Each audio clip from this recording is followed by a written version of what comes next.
भुदरगड तालुक्यातील अदमापूर येथील संत सद्गुरू बाळूमामा देवस्थान ट्रस्टमध्ये तत्कालीन पदाधिकारी आणि कार्याध्यक्षांनी 61 कोटीचा अपहार केला आहे.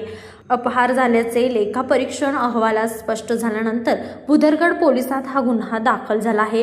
बाळूमामा ट्रस्टमधील झालेल्या अपहाराची व्याप्ती लक्षात घेऊन हा तपास जलद व्हावा यासाठी जिल्हा पोलीस अधीक्षक निलोत्पल यांनी यासाठी स्पेशल इन्व्हेस्टिगेशन टीम अर्थात SITची स्थापना केली आहे.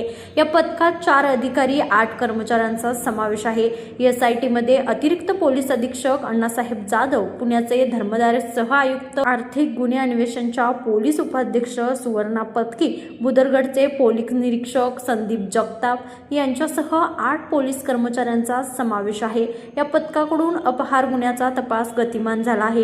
पहिल्या टप्प्यात गुन्ह्याशी संबंधित कागदपत्रे जमा केली जात आहेत. लेखापरीक्षण अहवालाचा अभ्यास केला जात आहे. त्यानुसार झालेल्या अपहाराची टिप्पणी केली जात आहे. त्यानुसार तपास चालणार आहे.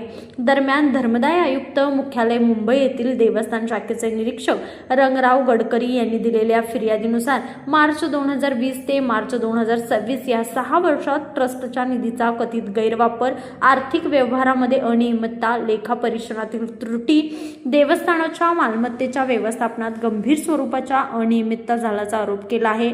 या गैरव्यवहाराची एकूण रक्कम 60 कोटी 74 लाख रुपये इतकी असल्याचा दावा फिर्यादीत करण्यात आला आहे.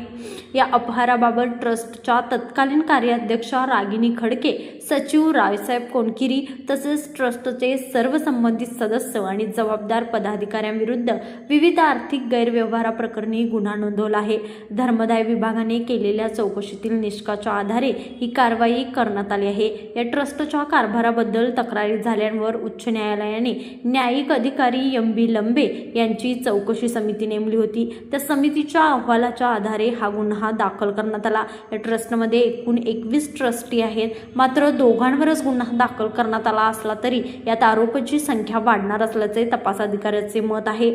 सध्या यात दोघांवरच गुन्हा दाखल झाला असला तरी ट्रस्टमधील संत बाळूमामाची बकरी विक्री प्रकरण, जमिनी खरेदी विक्री, लोकर विक्री, महाप्रसाद, भंडारा अशा वेगवेगळ्या प्रकरणात या आर्थिक घोटाळा झाला आहे.